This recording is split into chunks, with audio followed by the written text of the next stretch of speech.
नमस्कार मित्रांनो, मी भूषण रमेश महाजन नाशिक.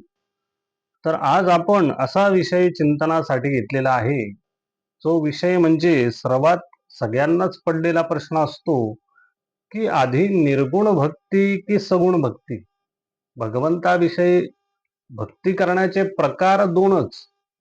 नवविधा भक्ती अंतर्गत 9 प्रकार आहे, पण सगुण भक्ती निर्गुण भक्ती यामध्ये सर्वात आधी कोणती भक्ती करावी, आधी कोणती भक्ती असते, नंतर मग सगुणातून निर्गुणाकडे व्यक्ती कसा कसा जात असतो त्याविषयी आपण बोलू. तर सर्वात आधी भगवंत हा निर्गुण देवे ठाई ठाई वसे. निर्गुण स्वरूपाने भगवंत सृष्टीमध्ये चराचरामध्ये सगळीकडे व्याप्त आहे. पण ती दृष्टी प्राप्त होण्यासाठी साधना उत्तम लागे. उत्तम प्रकारची साधना, तपो यज्ञ यागादी किंवा आपली निजवृत्तीची साधना ही उच्च प्रतीची होते, तेव्हा सद्गुरूंची कृपाही आवश्यक असते. तेव्हा भगवंत निर्गुणत्वाने ठाई ठाई सर्वत्र आहे असा अनुभव आपल्याला येत असतो. परंतु निर्गुणत्वाचे भाष्य किंवा निर्गुण स्वरूप हे कोणामुळे अस्तित्वात असतं किंवा कोणामुळे आपल्याला कळण्यास सहज जातं, ते म्हणजे सगुण भक्ती.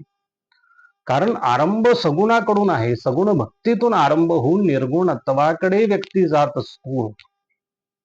मग मूर्ती उपासना ही सगुण भक्तीच्या ठाई असे, याचा उपहास निर्गुणत्वेन करी. निर्गुण भक्ती जे करत असतात, जे सर्व व्याप्त भगवंत बघत असतात, ही निर्गुण भक्ती झाली. पण त्यांची सुरुवातही सगुणाकडून झाली. कारण सगुण मूर्ती स्वरूप आधी आवश्यक असतं. भगवंताची मूर्ती असेल, प्रतिमा असेल, त्यातून आधी भक्तीला सुरुवात केली जाते आणि नंतर भगवंत सृष्टीमध्ये आहे अशी अनुभूती त्याला येते. मग जे निर्गुण उपासक आहे, जे निर्गुणत्वात निसर्ग दत्त सृष्टी आरंभी किंवा अंतापर्यंत निर्गुणत्वाने व्याप्त भगवंत जर तुम्ही बघत असाल, मग एखादा सगुण साधक असेल, मूर्तीची उपासना करत असेल, तर त्या विषयाची त्याविषयी तक्रार न करता की तुम्ही मूर्ती उपासना करता, निर्गुणत्व भगवंत आहे, ती दृष्टी अजून प्राप्त नाही, अजून सगुण उपासना सिद्ध नाही. निर्गुणत्वाकडे जाण्याचा मार्गच सगुण आहे हे लक्षात घ्या.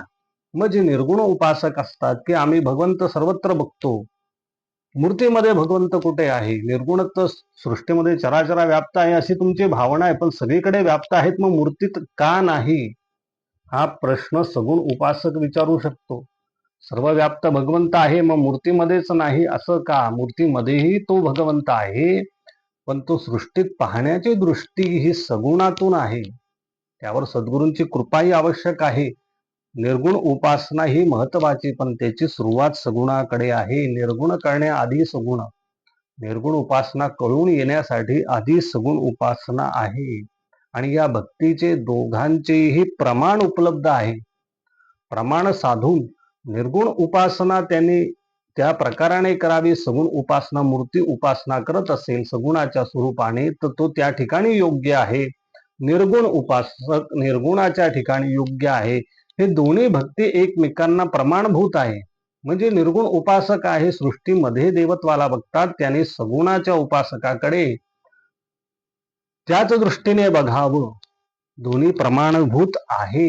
आणि सगुण भक्ती ही आणि निर्गुण भक्तीतूनही, या दोन्हीतूनही फल तुम्हाला प्राप्त होणारच आहे. दोन्ही भक्तींचा प्रकार आहे हे लक्षात घ्या. मग आपल्याला कुठली भक्ती करायची आहे हे आपण ठरवलं पाहिजे. निर्गुण उपासना करणार आहोत तर सृष्टीविषयी कार्य करा. जीव जंतू मात्रामध्ये भगवंत आहे हा भाव दृढ करा. आणि सगुणोपासकाने मूर्तीमध्येच देव आहे ही भावना दृढ करून भक्ती करा. आपापल्या परीने भगवंताची भक्ती आपण करू शकतो.